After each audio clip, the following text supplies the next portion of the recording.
we all need to have examples in our life of people who have gone on a great journey to be in the interdisciplinary Goldilocks zone that they bring with them to wherever they go and travel.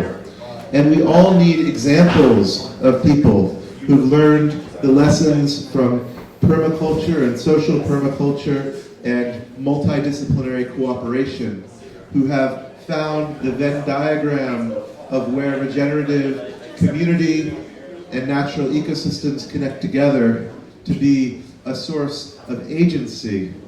Because it is easy for us to be in interdisciplinary contexts where we don't have all of the fields of knowledge, and we have not had all of the trillion lifetimes that would be needed to know all of these things with comprehensiveness.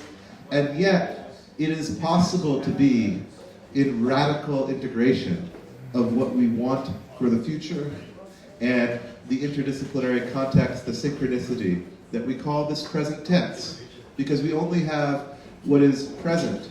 But we have examples of people who have learned from both ancient practices and futuristic technologies, and how natural ecosystems can be platforms for regenerative insight and intuition.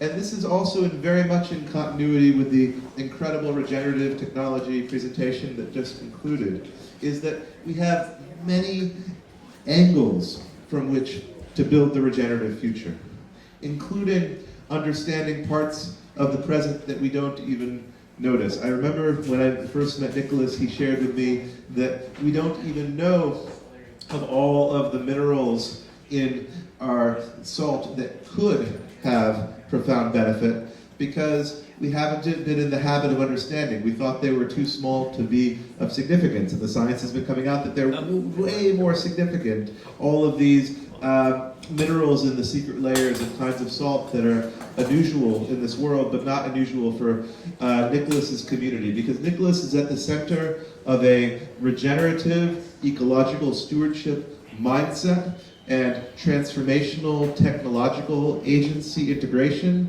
as well as a radically interdisciplinary mind. And so with that, I'd like to acknowledge and express gratitude to be able to hand the mic over to Nicholas.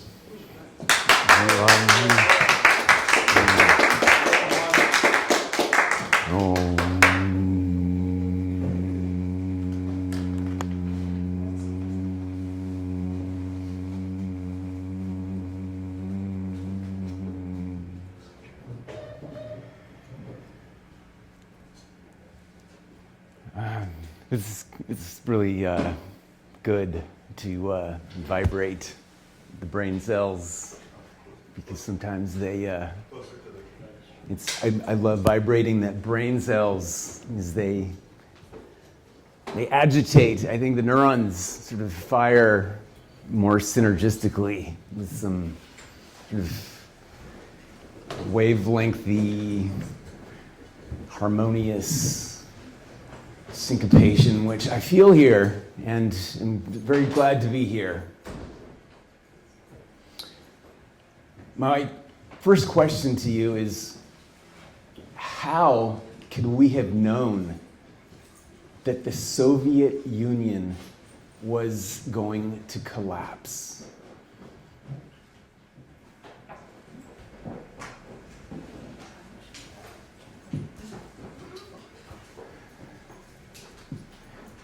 There were red flags everywhere.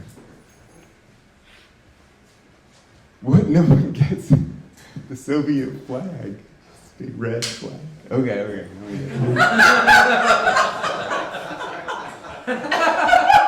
Thanks.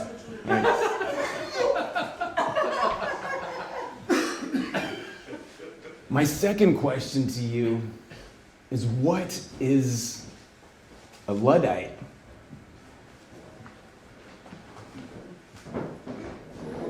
Resist technology adoption? Resist technology adoption? Anyone else? It was a social movement to prevent automation from replacing jobs, specifically in the textile industry in Britain. Nice. We have some history buffs in the crowd. I love that you just said that.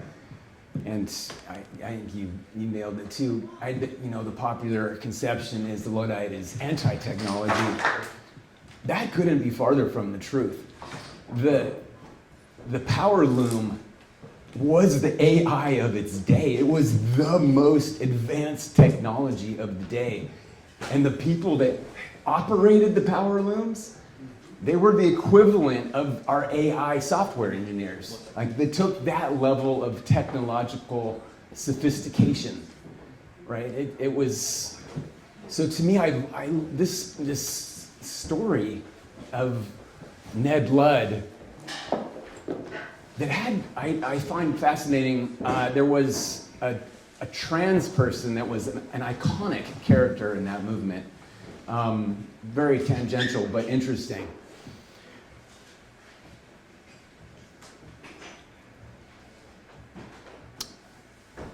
It's been posited that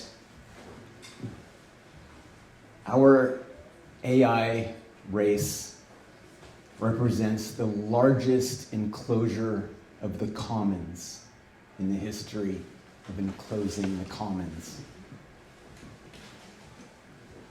And I think we are at a point in history, and possibly even this conference is at an inflection point in history where maybe we are going to create an alternative universe to that if you look at taxpayer-funded research and technology, these are by and large public institutions.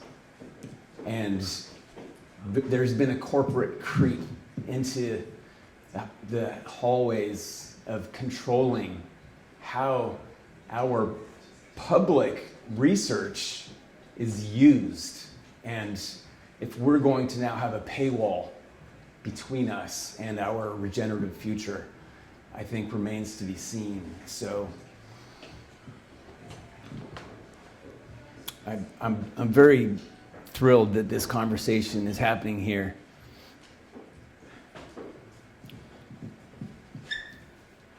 My third question to you is, what makes the sky blue? Light. Yes. And? Yes. Hmm? Yes. Gas. Gas. Gas? Yeah. What kind? Atmospheric. Nitrogen. And secondarily oxygen, but nitrogen is the building block of DNA, right? Amino acids. Some people suspect that most of us and most of the nitrogen isotopes that make the foundation of our DNA, and in fact the very structure of our cells, are mostly a synthetic isotope, right, from the Haber-Bosch. We have right here in San Francisco Bay, we have giant tankers coming from Haber-Bosch plants in Scandinavia. And if you go to the Port of Stockton that supplies nitrogen for the produce of most of America, it's several stories tall sacks of ammonium nitrate, which is pulling nitrogen out of the sky and into our food system. And the mismanagement in that nitrogen is the leading cause of, I would say, ecocide. Certainly, aquatic organisms suffer extinction rates at higher rates than terrestrial species. And runoff from ag, mostly nitrates, are causing eutrophication, algal blooms, create an anoxia that robs the oxygen from the water column which most all aquatic life needs to survive.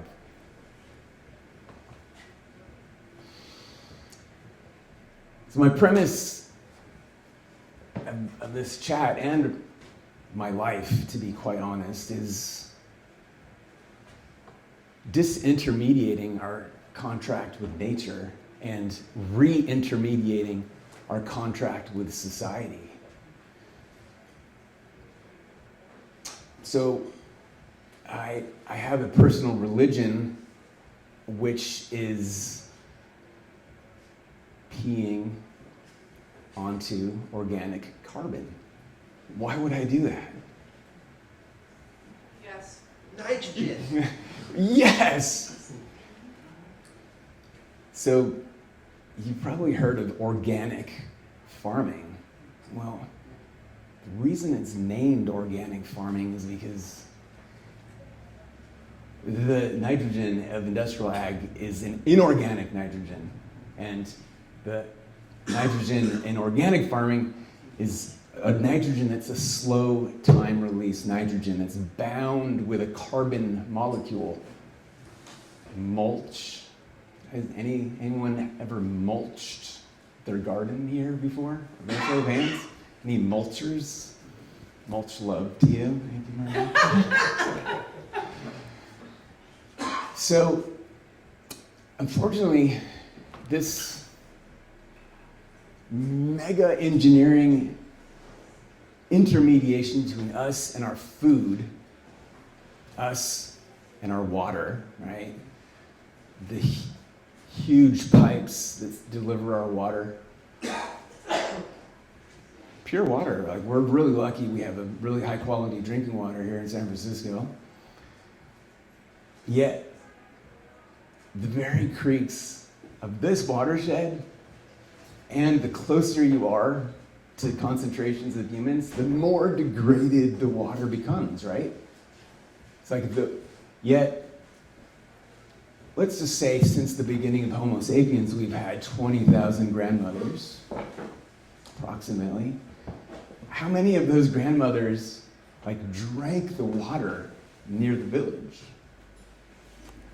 And therefore, the inverse was true. The closer the human density, the more human care for the source of water, right? Because we have this very paternalistic engineering culture of, oh, we will just provide everything, and therefore we don't have any responsibility, right? No freedom, no responsibility. No responsibility, no freedom, arguably as well. And yet, my favorite example of that is just labor. Like, we've stigmatized the very act of labor. Both my parents are immigrants from the former Soviet bloc, so I was there before it collapsed. I got to see it before and after. And like many of my immigrant friends, the goal was your kids are going to go and become an engineer or a doctor or a lawyer, but to have a child that became a gardener, that was not cool, not acceptable, not praiseworthy. I did become very enamored as a college student with the permaculture movement, which some people describe as revolution disguised as gardening. Any permies here today? Yay! Excellent. I'm very happy to have developed 2 permaculture programs in the Bay Area. One at the first art school to have a permaculture course, which is the San Francisco Art Institute, now bankrupt and purchased by Steve Jobs' wife. And then the other was at Merritt College in Oakland, which has the first 2 years associate's degree in permaculture and regenerative design. So my father was very happy when he's, oh, okay, my gardener son has made something of his gardening. That's nice.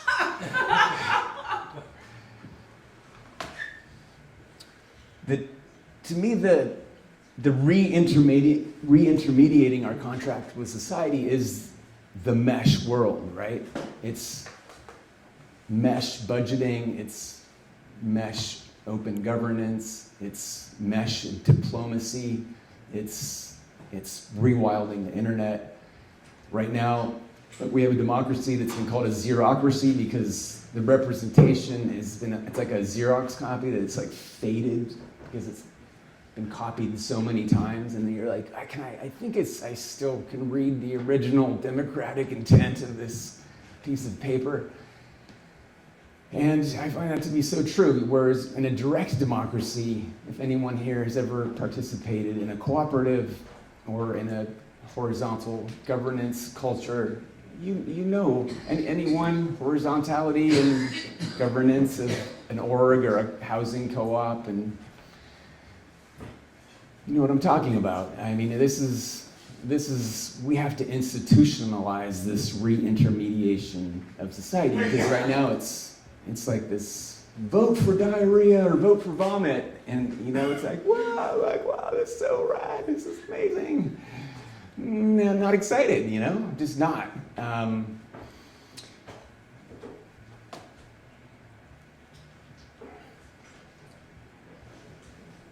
So, the anadromous nutrient pump.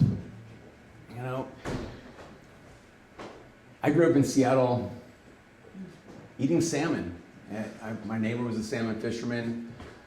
Went to a Catholic school, and the nuns actually brought us to the reservation where we were invited to witness the salmon homecoming ceremony of one of the local native tribes, which was eye-opening, you know, to see what that meant and what that was like. And what I learned is that, you know, Amerigo Vespucci was this Italian cartographer that never set foot on this earth, yet we call this land America after him.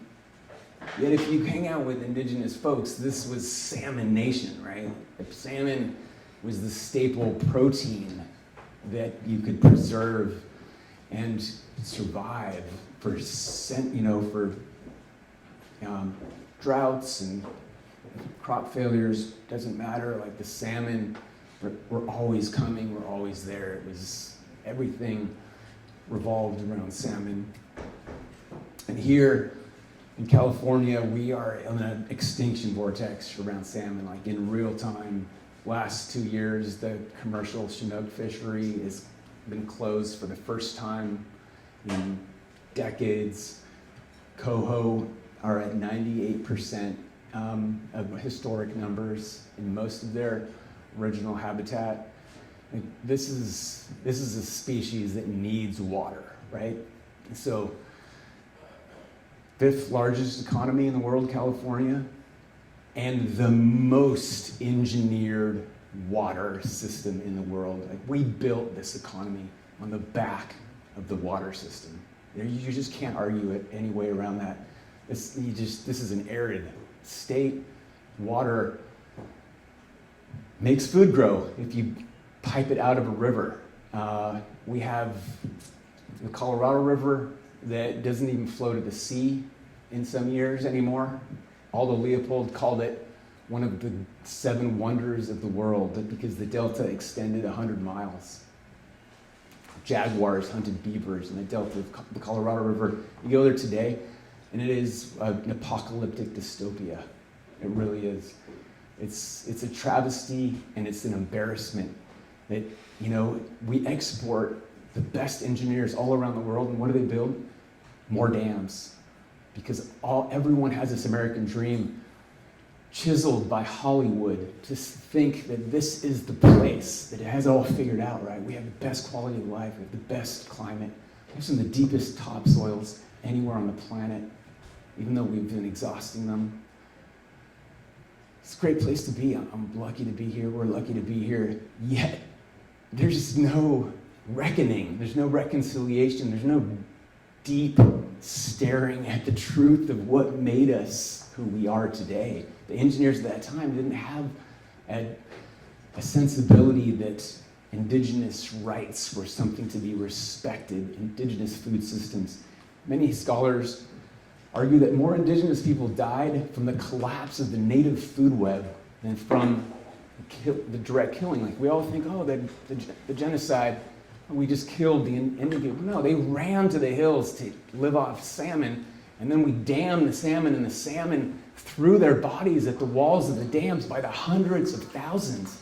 Hundreds of millions of salmon used to run in this state every year. And now it's a laughable remnant of what it used to be.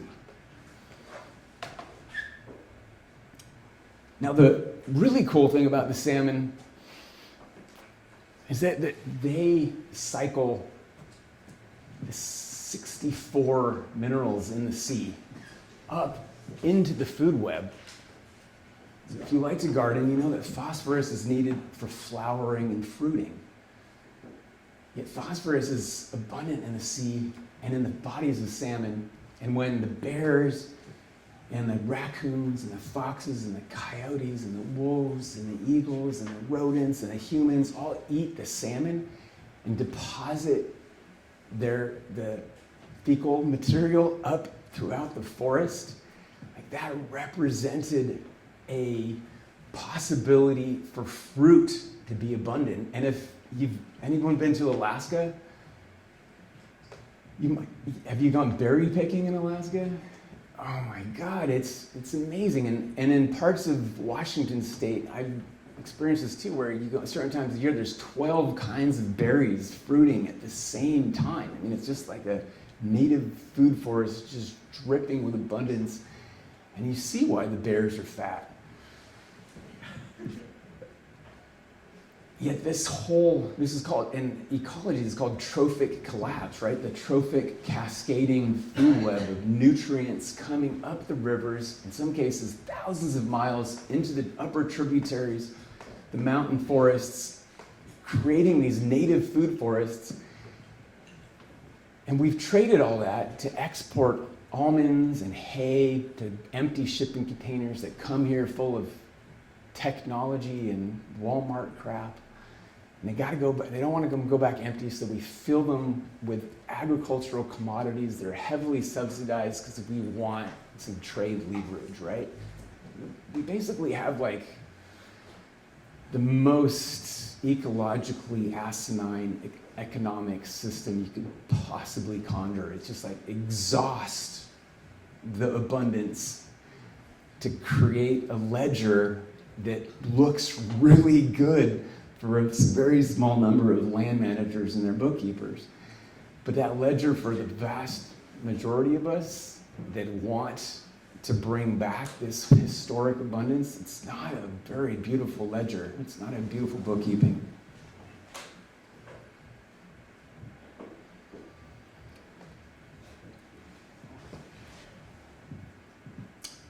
So to that end, I became very moved by the work of a Chinese-American filmmaker named John Liu. Anyone familiar?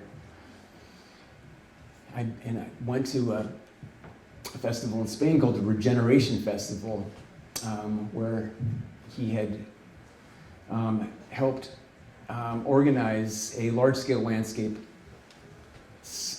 ecosystem restoration festival, sort of based on the work of the Los Plateau, which was called the largest ecosystem restoration ever, which was an area the size of France at the end of Mao's Long March, where Mao was a librarian, just said, cut down every tree and plant grain, and then the rains came and there was no topsoil to hold the rain, and it just washed away the topsoil, and 100 million people starved. It was one of the greatest ecological social justice nightmares in the history of humanity. He documented that it was World Bank funded, and it was amazing, beautiful, popular permaculture film.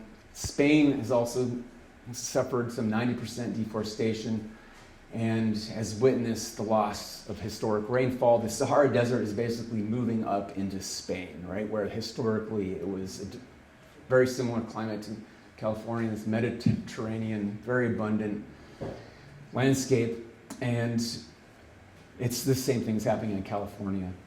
Same things happening here. Anybody recognize this geography?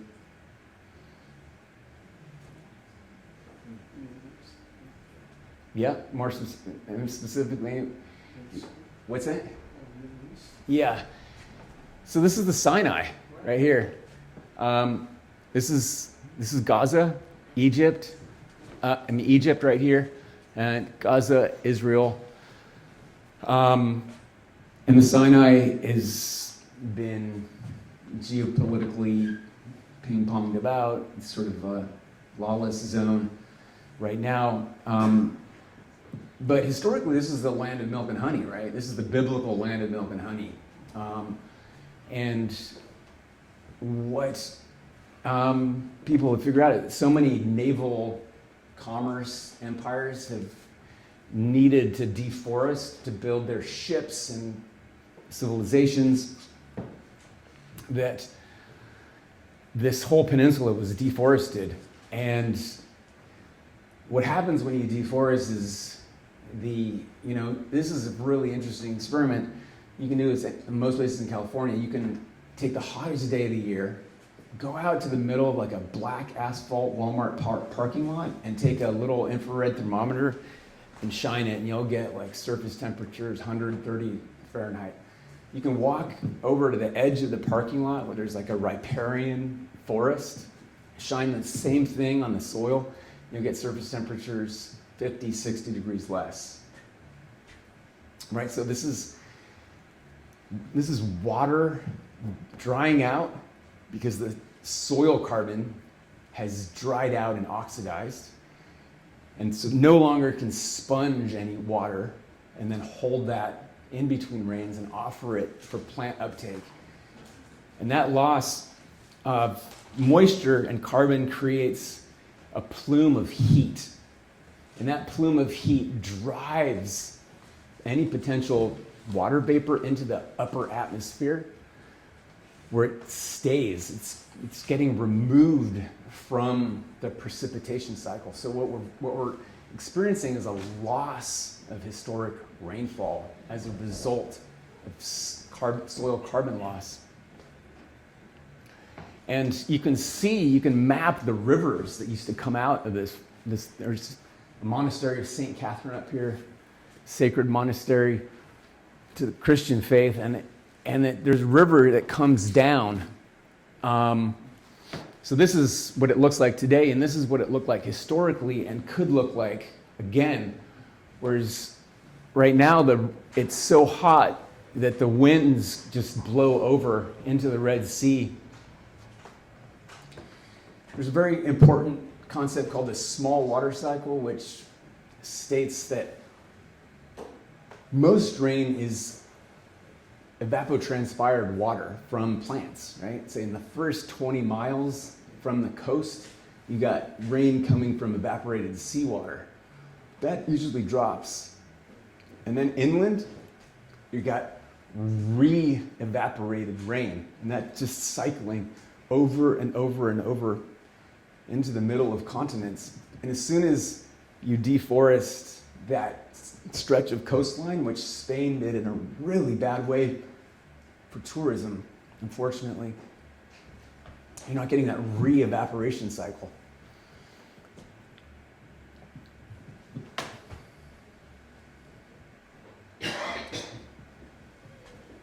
I'm a surfer. I live in Bolinas, and one of my best surfing mates is a retired climate scientist from UC Berkeley. So I asked him about this. Is like, water vapor is well known to be several times stronger a greenhouse gas than carbon dioxide. And all of this new data is showing that the water vapor is anthropogenic, right? The excess water vapor in the atmosphere is anthropogenic. Yet none of the mainstream climate models are including water vapor in their modeling, right? It's all CO2 focused because not for bad reasons, right? Like petroleum, fossil fuels, big environmental problem, absolutely. Yet this whole kind of like Tesla electrification paradigm and direct carbon capture has completely co-opted venture capital and co-opted the entire climate narrative at the expense, and this is really plays into the culture war, algorithmic constructed culture war, where your regenerative rural red state farmers are all talking about climate change from a working lands perspective and soil carbon perspective, and then your urban blue states are all talking about climate change from a electrification perspective. It's a real problem, and the algorithms really screwed us over in a bad way on that one. In any case, I don't know if you can read this, but 50% of the greenhouse effect is water vapor. And this is civilizational scale. This is the Fertile Crescent, Iraq, Iran, Syria, Lebanon, Libya. It's very similar climate to California, yet much longer history of deforestation and soil mismanagement.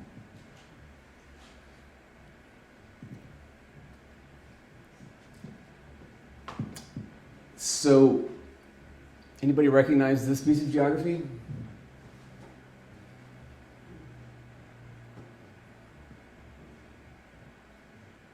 It's about an hour from here. Is it in Solana? Nope. Yeah, it's the South Delta. Dumbarton Bridge area? Nope. This is near Discovery Bay. This is called the Clifton Court Forebay. It's actually not far from Livermore. This is the federal pump, and this is the state pump that basically ships the Sacramento River south to Southern California. And that's a 2-mile wide reservoir, and this is ground zero for extinction in California. This is where there's big grates. The delta smelt is just getting blendered into oblivion, and I'm sure you've heard Fox News like, oh, it's all because of a little minnow, and I mean the minnow is the canary in the coal mine. This is the first year the delta smelt has not been found in the annual trawl survey of the delta. We might have just witnessed an extinction event right before our eyes, and Trump's flexing like, oh, send some more water through this canal south at the wrong time of year just because he wants to show California who's daddy. It's like, come on, buddy, like, you're not helping anybody. So we're going here in 2 weeks from today, and we're going to have a carnival called the WaterBack Carnival. It's a festival of gastrohydrology. I think Bobby's coming. It's my 50th birthday, too. I just wanted to do something fun. And yeah, no one really knows about this place that is so important. The LA is committed to indirect potable reuse by 2030, which means of the 100 million gallons of water it imports from the Owens River, it's a completely gone river, and there's a movie about the Paiute tribe premiering this month as well that lost their huge river and ecosystem. All of that water just gets pumped out into the middle, 5 miles off of Los Angeles, giant pipe, right? Like 3 different rivers, the Colorado River, the Owens River, the Sacramento River, going to LA, and then they just pump it out 5 miles offshore into LA. Like, really? So we now have this indirect potable reuse technology. You take that 100 million gallons, put it back in the aquifer, and then you have a virtually closed loop system. And it's very clean, it's very pure. A lot of places are doing, Orange County has been doing this for decades already. Singapore, it's been doing this for decades. It's going to solve a lot of problems, and we need a good trade minister to deal with this trade deficit thing and exporting all of our water, our eco side, overseas to China and Saudi Arabia for mostly hay for racehorses, stupid shit. And then, there's a strong case for indigenous California to have their salmon back, like is happening on the Klamath River right now. As I'm sure you've heard, dams have come down. So, if we look at this from a global lens, people are estimating by 2050, another 120 million climate refugees or internally displaced people due to extreme weather events.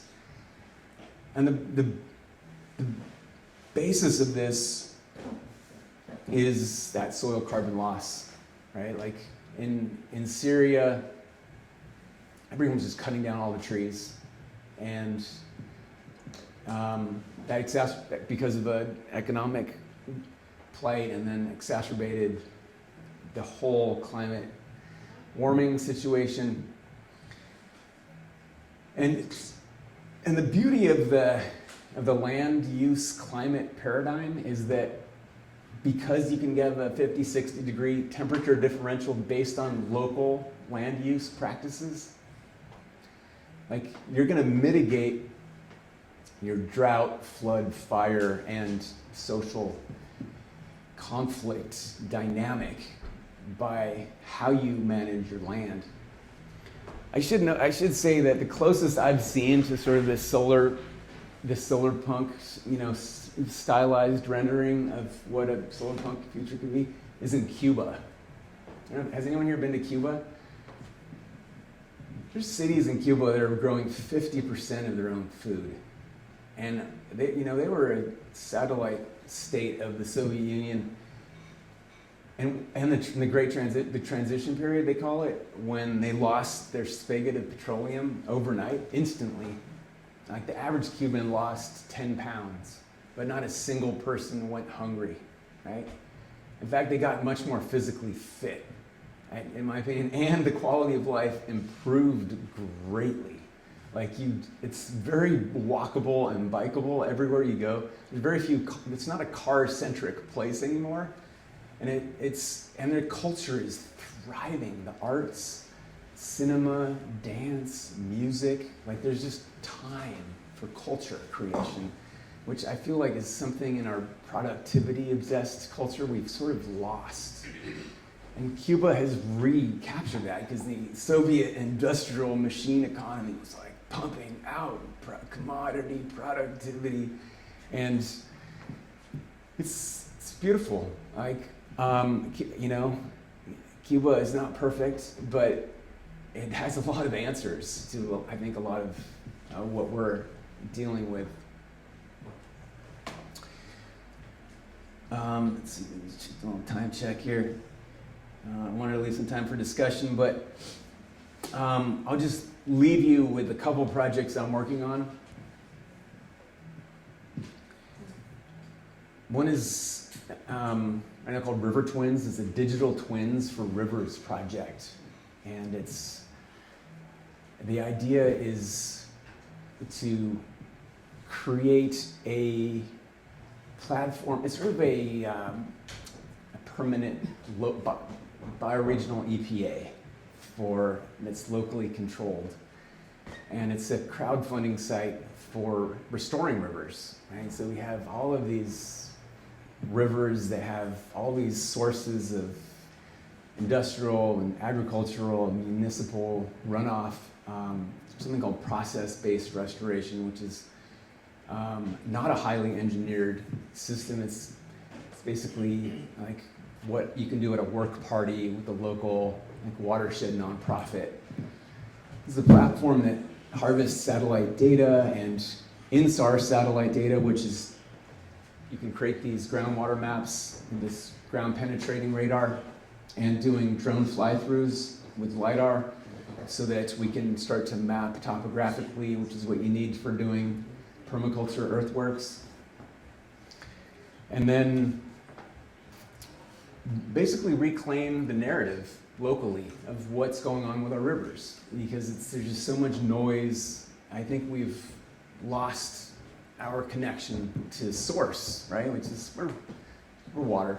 We're made of water. We wouldn't be here without water. And it's just about like this is not a venture capital push. This is the commons. Like we want to create a permanent commons infrastructure around how we monitor, maintain, and restore water. And so this is, yeah. And there's as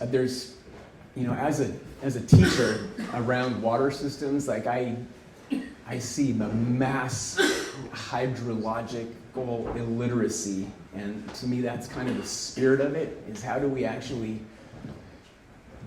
harness technology, regenerative tech stacks to create mass literacy around water. I think we can accelerate that with the regenerative tech stack, and I think data storytelling is going to be really helpful. The second project I'm working on is a halotherapy approach to landscape restoration. So halotherapy is salt therapy, and actually in many parts of Europe, where we did a tour this last summer, it is, especially like the coal belt of Poland, where a count was noticing that among the coal workers and the factory workers, there were very high levels of respiratory disease, and they would get sent to the sea and be cured by the sea air. And then he's like, well, we have salty springs in this part of Poland, and so they trickled the salty water down what's called a teźnia, or a graduation tower, that basically nebulizes the salt air into public plazas, where then everyone can sit around and breathe salt air. Or there's public wellness spas that also have these teźnias. And yeah, it's sort of integrated into the preventative socialized medicine system, and it's very beautiful, and we want to bring that consciousness. And we're also on Tamales Bay making salt, which is a shio salt. It's our country's only production of shio, which is a Japanese high mineral salt. So it's in the gastronomy scene. It's very highly sought after and very delicious, and it's a finishing salt. And it's connecting our culinary culture to this, what I'm calling gastrohydrology, where we're reconnecting this lost nutrient cycling from the sea up into the forest. So with ecological sanitation systems like indirect potable reuse and a circular economy, we can then close these broken loops. Cycling, and with that, I just want to say thank you very much, and I would love a little bit of Q&A if we have time.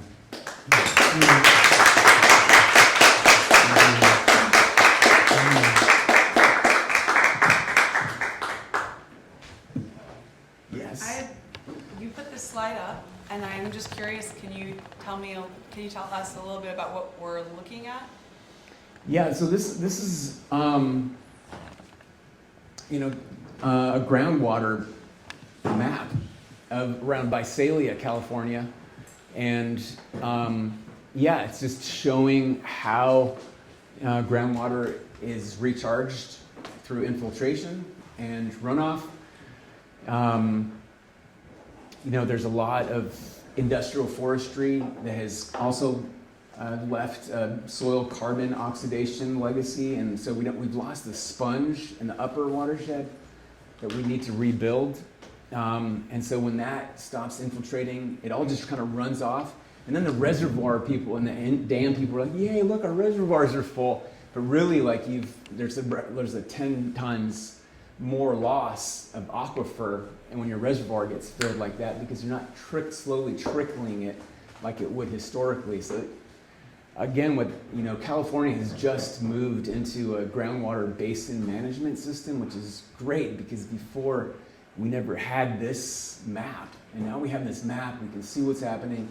And the whole culture of water management is very dynamic in California right now. Was this related to the Twin Rivers project? Or? Yeah. So the idea is you'll be able to it's a visual storytelling about our rivers platform. So you'll be able to fly through into your river and then fly it underground through this INSAR satellite data map. So it's like a Ground penetrating radar, yeah, ground penetrating radar. How do we access this? I mean, if we want to. Like this, just Google INSAR. Okay. We'll do that. I was really interested in basically the salt therapy. Yes, that's a great question, and that's exactly where we see huge potential. So we're building a prototype for a Tejnia, which might be the first Tejnia around California. I don't know, but yeah, we're seeing it's a public health, regenerative public health project. And has its impact on something like that been documented by researchers? There in Europe, there's the Balneological Society that has a lot of academic research backing it. Yes. I'm curious if you could sort of speak to sort of like the work itself versus the legal regulatory obstacles to doing the work in the watershed. It's in similarity to like work being done in India, like reviving rivers through community-led efforts, and it's kind of unfathomable in the U.S. how we could do that, even though we know what we can do. Can you kind of talk about how to navigate that to actually do the sort of earthworks at a scale to where we make those effects? Yeah, thanks for that. There's a beaver renaissance happening in California right now. There's something called the re-beavering of the West. And there is a group that has a meeting, I think, in a week called the California Process-Based Restoration Group. And yeah, there's so much work. I mean, that's from an economic lens, that's the cool part. There's so much work to be done to restore our rivers and our watersheds. There's beaver dam analogs, there's beaver deceivers to help manage floodplain risk in beaver human infrastructure conflict zones. There's just all of this very kind of low tech but effective technology to rehydrate the entire state. We are second in the nation to Ohio for wetland loss. We've lost 97% of our wetlands, and Claudia's gonna be talking about fire, but the fire risk implication of losing 97% of your wetlands is crazy. Yeah. You can take a well-watered plant and put a torch on it, and it won't burn. It'll just sit there and resist. You take a plant that's like drought-stricken and like thirsty, most of its tissue water is gone, and you put a torch on it and it just bursts into flame. So sorry, do you have a website where you're bringing this forward? You said this is a project. Is it Yeah. we're pushing the technology wherever we can, or? Yeah, right now my on the River Twins project is with, you can go to Bay Delta Trust, Google that, and that's my partner. I have my poster, my website's Ritual Biology, but I don't have much on that project to speak of, but thanks. Yeah. What are some, this is awesome, thank you so much, and it highlights really the urgency of the issue, so that's super important. I'm curious to hear what have you learned about some of the biggest misunderstandings in the global population in terms of what is happening in our environmental changes that will help us give light to the effort needed for change? That's a great question. Yeah, I think the most important thing is to recognize our intrinsic regenerative potential, right? all animals other than humans die and become new life. Like all animals defecate and urinate and give life to new plants. Like they ingest seeds, defecate seeds, and like leave a wake of food forest as they go. We know how to do this hygienically now. Like we've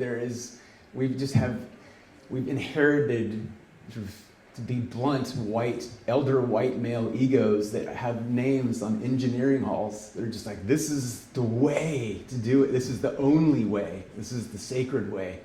And I think that we have to mesh into YouTube University, but recodify a regenerative paradigm. You know, there's a great nonprofit called Recode that has helped push owner-built composting toilets into the uniform plumbing code, and all of this sort of work is so important and is happening at a grassroots level.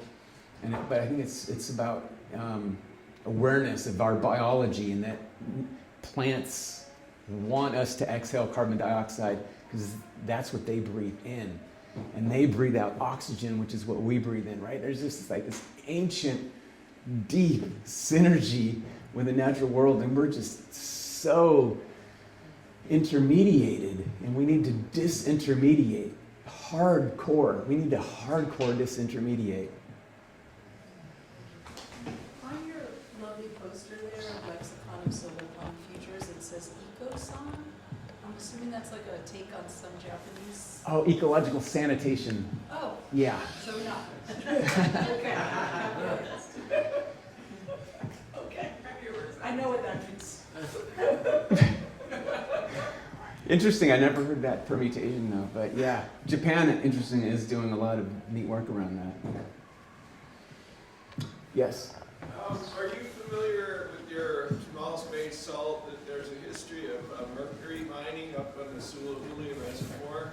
Yes. In fact, we have a bioregional explorers club based out of Lagunitas Creek, but we're sort of launching this lexicon of a commonwealth of bioregions as sort of a parallel to our current government. But we paddled up into Walker Creek because there's a rebeavering proposition on that creek. It's a perfect creek for rebeavering that would hold back a lot of that sediment, but there's a lot of high-level feasibility studies. But yeah, our salt has been tested and it's super clean. Are you getting it from the south end of Falls Bay? Is that where you're? Yeah, near Millerton Point. That's closer to Marshall. Towards the ocean side of it. Yeah, I mean, I don't think it's a big issue, but I have heard there's elevated mercury in sediment in Walker Creek. Yeah. But there's some distance there between the two. Yeah, it's not getting up into the water column as far as we can tell. It's static in the mud.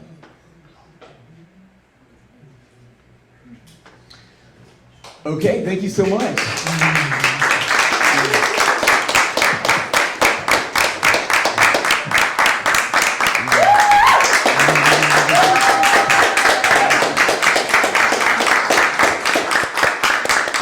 I just wanted to thank Nicholas on behalf of our Solarpunkification community because that was so wonderful.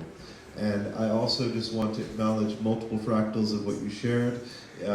There is indeed a beaver gap in North America. 500 million beavers were pre-Columbus North America context, and that has consequences. And indeed, there is new amounts of understanding of the important roles beavers are playing in water cycles. I'd mentioned that I think Colorado has learned one solar punk tactic that I think is a wonderful regulatory device. They've empowered any veterinarian to be automatically licensed for beaver relocations so that they can have peer-to-peer beaver relocations as opposed to the California process of many forms for official government beaver relocation, which I think can create some barriers for beavers getting to the right places. But I just was astounded by that 97% of wetland loss in California. That places in such hazard.